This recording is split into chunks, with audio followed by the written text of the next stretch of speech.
Le mois d'août touche à sa fin et j'ai déjà pratiquement terminé l'essentiel des semis pour le potager d'automne-hiver. Alors aujourd'hui, j'ai décidé tout simplement de vous parler des variétés que j'ai semées pendant le courant du mois d'août pour ce potager d'hiver. Et plus précisément, je vais vous parler des variétés que j'avais déjà cultivées l'année dernière au potager d'hiver et qui m'ont donné de bons résultats. Il existe vraiment beaucoup de variétés de laitues qui peuvent être cultivées en hiver, qui sont adaptées pour le potager d'hiver. Je sais que chaque jardinier a ses petites préférences en la matière. Personnellement, il y en a une que je fais depuis 3 saisons maintenant, qu'on apprécie beaucoup, qui résiste très bien au froid, et pourtant vous savez qu'on est dans une région plutôt fraîche, on est un petit peu en altitude. L'année dernière, je les avais cultivées sous la serre, mais l'année précédente, comme je n'avais pas encore de serre, je les avais cultivées sous voile de forçage en extérieur au potager en pleine terre, et ça s'est très bien passé également. Cette variété, c'est la laitue brune d'hiver. Je sais que Jaco et Lily en ont parlé dans une récente vidéo, comme quoi je suis pas la seule à apprécier cette variété.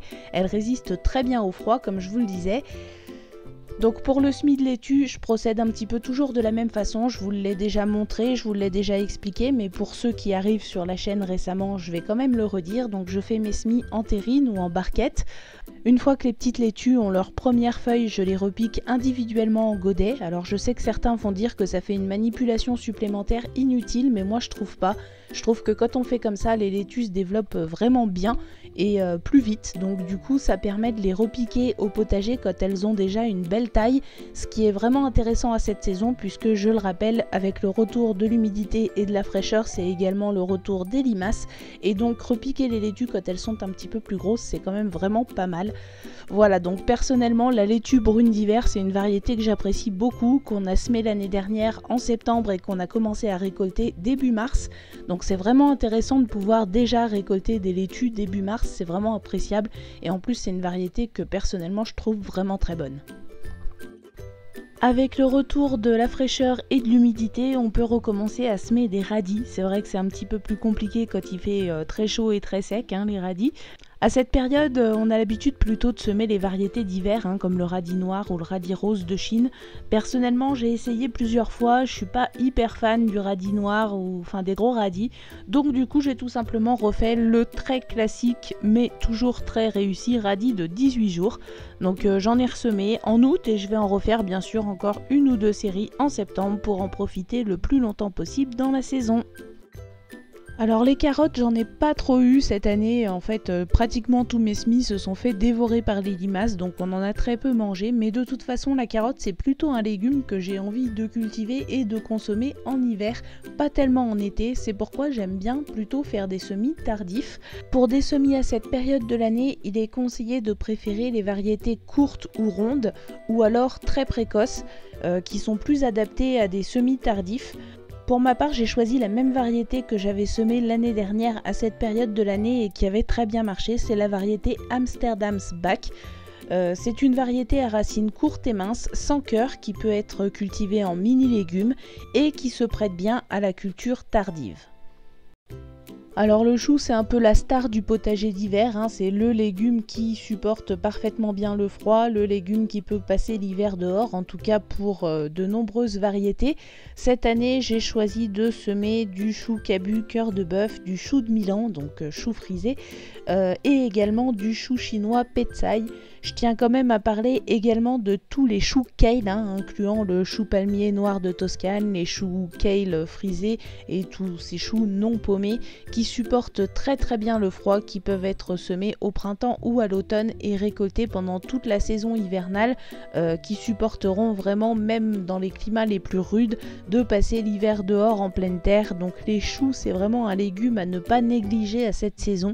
Encore une variété que j'ai cultivée l'année dernière et dont Jaco et Lily ont parlé dans l'une de leurs récentes vidéos, c'est des oignons blancs, la variété oignon blanc hâtif de Paris, qui se sème en ce moment, donc août-septembre, et qui se récolte au début du printemps.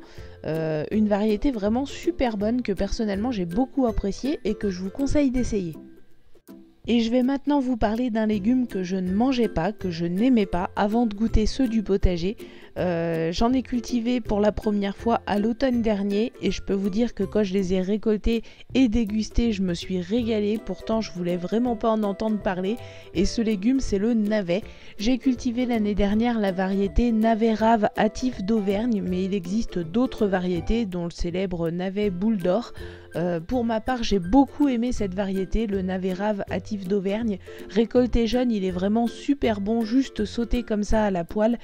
Autre plante indispensable du potager pour moi, et notamment du potager d'hiver, une plante que j'utilise énormément en cuisine, il s'agit du persil. Donc là, au mois d'août, j'ai semé le persil plat géant d'Italie. J'en avais déjà cultivé l'année dernière, semé en septembre également, et on en a profité pendant une bonne partie de l'hiver, et ensuite à nouveau au printemps jusqu'à ce qu'il commence sa floraison pendant l'été.